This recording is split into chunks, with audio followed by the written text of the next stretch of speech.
بسم اللہ الرحمن الرحیم. میں ہوں فیضان اشرف. میرے ساتھ موجود ہیں صدیق جان صاحب. صدیق جان صاحب بہت شکریہ, آپ نے مجھے ٹائم دیا. کل صحافیوں نے جو قاضی صاحب کے ساتھ کیا, نون لیگ کا کوئی بھی وکیل دفاع نہیں کر سکا. آپ کو لگتا ہے کہ نون لیگ اور قاضی کے راستے جدا ہو گئے ہیں؟ یہ سوال بعد میں جواب دیجیے گا. کل تو خوشی کا دن تھا, آپ نے اور وسیم ملک نے کالا سوٹ پہنا ہوا تھا. ہم نے کالا سوٹ کوئی یہ بات ابھی ٹھیک ہے کہ کل کوئی سوگوار سا دن نہیں تھا. کل جو ہے وہ خوشی کا دن تھا اور بڑا بابرکت جمعہ تھا. دیکھیں وسیم ملک تو وجہ خود بتا سکتے ہیں. میرا یہ خیال ہے کہ شاید وسیم ملک کی کسی نے تعریف کی ہے کہ بلیک از لو اور بلیک تمہیں سوٹ کرتا ہے, تو تب سے میں نے تو یہی دیکھا ہے کہ وسیم ملک تقریباً بلیک میں ہی رہتا ہے. ہاں, شرٹ بھی ہو تو بلیک ہو. ہاں, تو اب جب تک کوئی اور کسی دن حادثاتی طور پہ وہ کلر نہیں پہنتے وسیم ملک صاحب, اور پھر اس کی تعریف نہیں ہوتی کہ نہیں تمہیں بلیک کے علاوہ بھی باقی کلر سوٹ کرتے ہیں کیونکہ تم خود خوبصورت ہو, اچھا, تو جو بھی تم کلر پہنتے ہو وہ تمہیں سوٹ کرتا ہے, تو تب تک تو وسیم ملک میرے خیال ہے بلیک کی جان نہیں چھوڑیں گے. یہ تو بڑا انکشاف ہے. ٹھیک ہے, انکشاف میں اسیسمنٹ دے رہا ہوں یار, انفارمیشن تو وسیم ملک خود دے سکتا ہے. اچھا, تو باقی جہاں تک میری بات ہے, میں آپ کو بتایا کہ میں اپنے فیصلے خود نہیں کرتا. میں اس معاملات میں شباز شریف ہوں, سرنڈر تو کر میرے دیتے. فیصلے کوئی اور کرتا ہے کہ میں نے کون سا سوٹ پہن کے جانا ہے. جو مجھے مل جاتا ہے میں وہ پہن کے چلا جاتا ہوں. نہیں دیتا کون ہے؟ بیگم دیتی ہے اور کون دیتی. تو وسیم ملک تو دیکھے نا کہ وہ نوشہرہ گیا اسد چودھری کے ساتھ, ٹھیک ہے. اور نوشہرہ میں کوئی مارکیٹ ہے وہاں پہ ہمارے پٹھان بھائیوں کی, ہاں وہاں سے بالکل. کپڑے کوئی بڑے اچھے ملتے ہیں. ہاں. تو وسیم ملک وہاں سے کوئی 25-30 سوٹ لے آیا بلیک.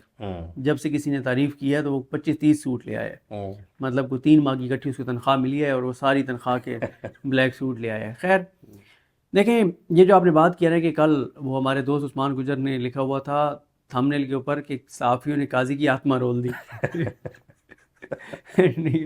وہاں کے ہاتھوں میں تو رول دی ہے صحافیوں نے کل, اور کریڈٹ گوز ٹو متی اللہ جان صاحب اور اسد طور صاحب, اور تیسرے نمبر پہ ہمارے دوست مشارہ راجہ صاحب, انہوں نے بڑے سخت سوالات کیے. دیکھیں یہ کل قاضی کے لیے نا بڑا ایک جھٹکا تھا کہ قاضی فائز صاحب جو اس وقت بطور چیف جسٹس پاکستان وہاں پہ آئے اور موجود تھے, ان کے ساتھ جو کچھ صحافیوں نے کیا, مطلب ان کے اپنے ساتھی ججز جو ان کے گروپ کے ہیں, یعنی امین الدین خان صاحب, جمال خان مدخیل صاحب, نعیم اختر افغان صاحب, سردار طارق مسعود صاحب, مظہر علمی خیل صاحب, انہوں نے کوئی ڈیفینڈ نہیں کیا ان کو, انہوں نے ریسکیو نہیں کیا. پھر وہاں جو سپریم کورٹ کی پولیس ہے انہوں نے کوشش نہیں کی صحافیوں کو روکنے کی. مطلب ایک بار مطلب وہاں تو ایک سرکس ہی لگا ہوا تھا نا. ایسا ہی ہے. میں نے نا ایک بار کہہ دیا پیچھے کھڑے ہو گئے, میں پیچھے کھڑا تھا, تو میں نے کہہ دیا کہ میں نے کہا یار قبر سے سائڈ پہ ہو جائے, قبر سے سائڈ پہ ہو جائے نا. تو میں نا جیسے میں نے کہا نا قبر سے سائڈ پہ ہو جائے, میں یوں مڑا, میں نے پیچھے دیکھا کہ محمد علی مظہر صاحب اور حسن اظہر رضوی صاحب کھڑے تھے نا. تو میں اس لیے پیچھے مڑا کہ میں نے کہا یار پولیس یہاں پہ کھڑی ہے, یہ نہ ہو کہ جاتے جاتے قاضی صاحب ہمیں یہ ارسٹ نہ کروا دیں.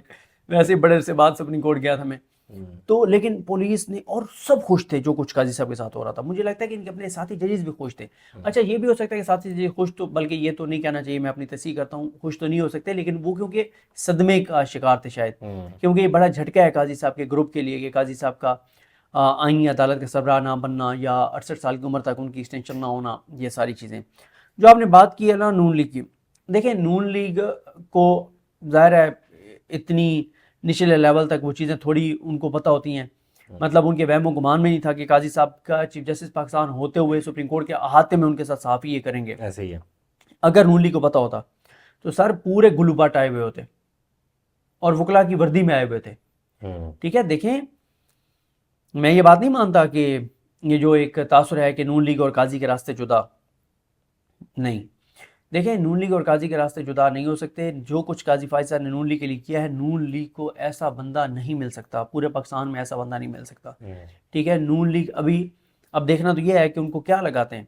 ان کو آگے چل کے سینیٹر بناتے ہیں, کسی موقع پہ جا کے گورنر لگاتے ہیں, چیف الیکشن کمشنر لگاتے ہیں, کیا کرتے ہیں, کچھ نہ کچھ تو ان کو کریں گے, ایسا نہیں ہے. کیونکہ دیکھیں جو احسانات قاضی فائز عیسیٰ کے شریف خاندان پر ہیں وہ شاید ہی کسی کے ہوں. یعنی حدیبیہ والا کیس بند کرنے کا معاملہ ہو, سپریم کورٹ کو بے وقت کرنے کا معاملہ ہو, بندیال صاحب کو بے وقت کرنے کا معاملہ ہو, بندیال صاحب کو کمزور کرنے کا معاملہ ہو, سپریم کورٹ کو کمزور کرنے کا معاملہ ہو, 90 دن میں الیکشن نہ کروانے کا معاملہ ہو, یا عمران خان کو سزائیں دلوانے کا معاملہ ہو, اعجاز الاحسن صاحب سے استعفیٰ لینے کے لیے پورا اس پلان کو ایگزیکیوٹ کرنے کا معاملہ ہو, مظاہر علی اکبر نقوی صاحب کو سے استعفیٰ لینے کے لیے وہ ساری جو کچھ کیا گیا اس کا معاملہ ہو. تو اور میں نے ایک دوبارہ بھی کسی ویڈیو میں بتاؤں گا 30-40 چیزیں ہیں جو قاضی صاحب نے کی ہیں شریف خاندان اور اس نظام کے لیے, تو ان کو ان کی پوری کیئر کی جائے گی. اور نواز شریف کو آپ کو پتہ ہے نا کہ نون لیگ کے ایک رہنما ہیں جن کے دادا جو ہیں انہوں نے نواز شریف کے لیے سرو کیا تھا, بریف کیس لے جا کے اور جج خریدے تھے. اور نواز شریف صاحب ان کی تیسری نسل کا بھی خیال رکھ رہے ہیں. ایک اور جج صاحب جنہوں نے اسی طرح سے سپریم کورٹ کو کمزور کیا تھا, تو میاں صاحب نے ان کو کن کن عہدوں پہ لگایا.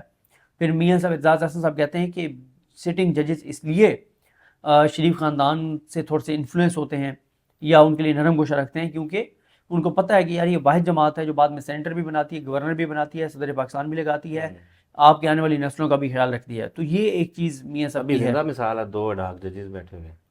بالکل آپ نے زبردست کہا, بالکل ایسے ہی ہے. مطلب سردار طارق مسعود صاحب اور مظہر میاں خیل صاحب ریٹائر ہو گئے تھے, ایسے ہی ہے. اب وہ 45 سے 50 لاکھ میں پاکستانی قوم کو پڑھ رہے ہیں پر منتھ. مطلب بیک لاگ تو کیا کلیئر ہونا ہے, بیک لاگ تو قاضی صاحب جب آئے تھے تو 40,000 کے آئی تھنک 56,000 تھے, 55,000 مطلب 54-55,000 تھے, اب 60,000 4-5,000 بڑھ گئے ایسے ہی ہے. زیر التوا کیسز.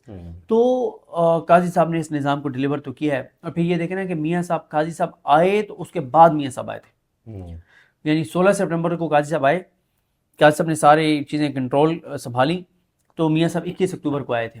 ہاں جی. اور جب تک قاضی صاحب رہے, میاں صاحب رہے ہیں 10:30 بجے قاضی صاحب کا ریفرنس تھا, 9 بجے میاں صاحب فرار ہو گئے پاکستان سے.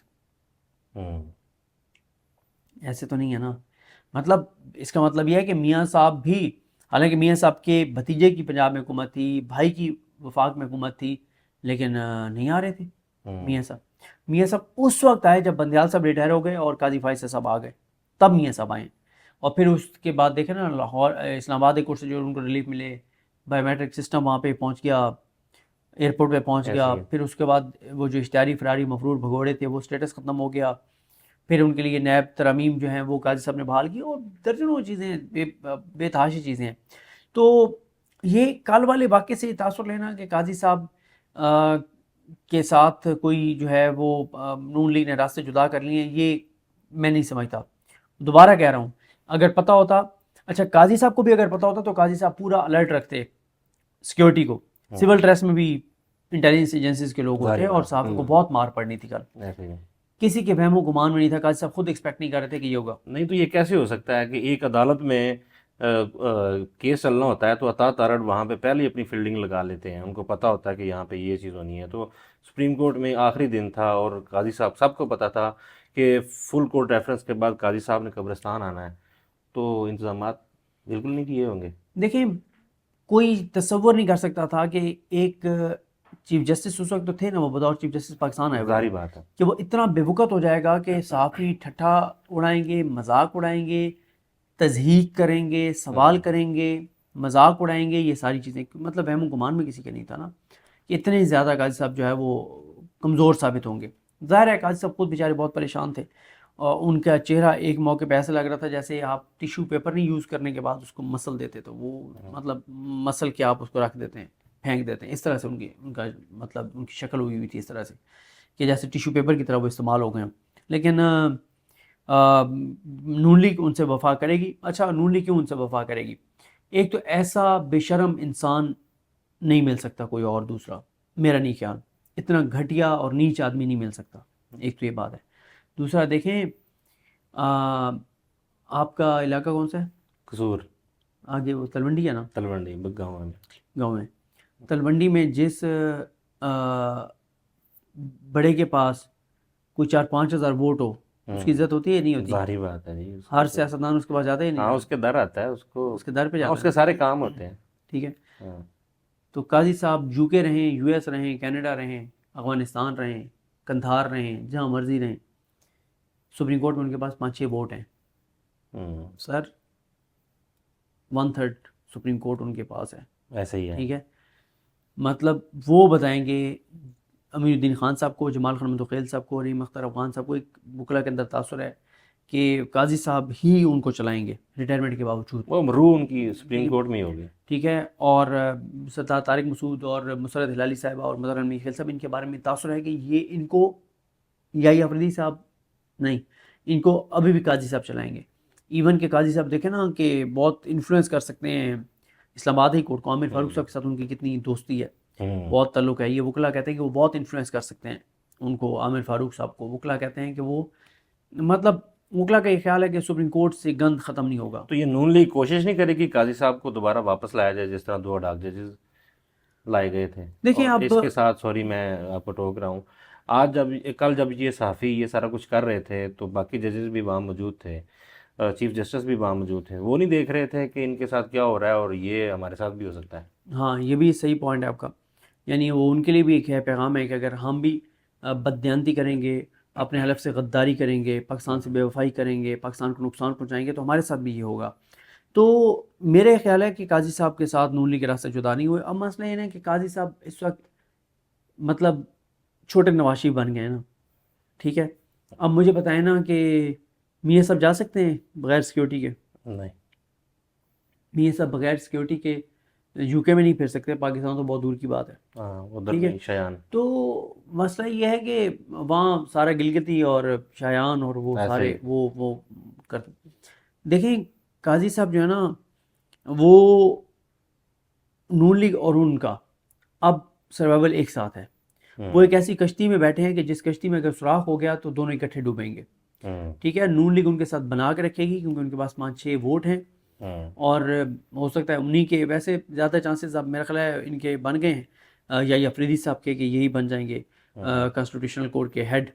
نون لیگ کو سوٹ کرتا ہے انہی کو کانسٹیٹیوشنل کورٹ کا ہیڈ بنانا، کیونکہ پہلے امین الدین خان صاحب کا نام آیا تھا. اگر امین الدین خان صاحب ہوں تو وہ تو یا جمال خان دخیل صاحب ہوں تو وہ تو اسمبلی قاضی فائز خود بیٹھے، ٹھیک ہے. لیکن ایک حکومت کے اندر یہ سوچ ہے کہ یا یہ افریدی صاحب کوئی کانسٹیٹیوشنل بینچ کا بھی ہیڈ بنا دیا جائے، کیونکہ ان کا یہ خیال ہے کہ اگر ہم کانسٹیٹیوشنل بینچ کا ہیڈ کسی اور کو بنائیں گے تو شاید وہ تھوڑا سا یہ یا یہ افریدی صاحب اوفینڈ نہ ہو جائیں کہ مطلب مجھ پہ اعتماد نہیں کیا، تو وہ ان کو ہیڈ بنا دیں اور ان کو یہ اختیار دے دیں کہ یہ اس بینچ میں شامل جو ہیں اپنا جتنے ججز ہیں ان میں سے کسی کی بھی سربراہی میں کو بینچ بنا دیں. گو کہ میرا خیال ہے کہ دوبارہ اس کو پڑھنا پڑے گا کانسٹیٹیوشنل امینڈمنٹ کو کہ اس میں کیا ہے کہ جو آئینی بینچ کا سربراہ ہوگا ہر بینچ اسی کی سربراہی میں ہوگا، یا وہ جو سربراہ ہے اور اس کے ساتھ کمیٹی ہے وہ کوئی اور بینچ بھی تشکیل دے سکتے ہیں. 3 رکنی کمیٹی ہے وہ ڈیسائیڈ کرے گی. ہاں وہ ہے نا، لیکن اگر اس میں جاجی آپ نے 5 رکھے ہیں تو پھر 5 تو 184(3) اور کانسٹیٹیوشنل جو کیسز ہیں وہ 5 رکنی بینچ نے سننے ہیں. تو یہ ہیں کچھ چیزیں. جی بہت شکریہ آپ کا، ہمیں اپنی دعا میں یاد رکھیے. اللہ حافظ.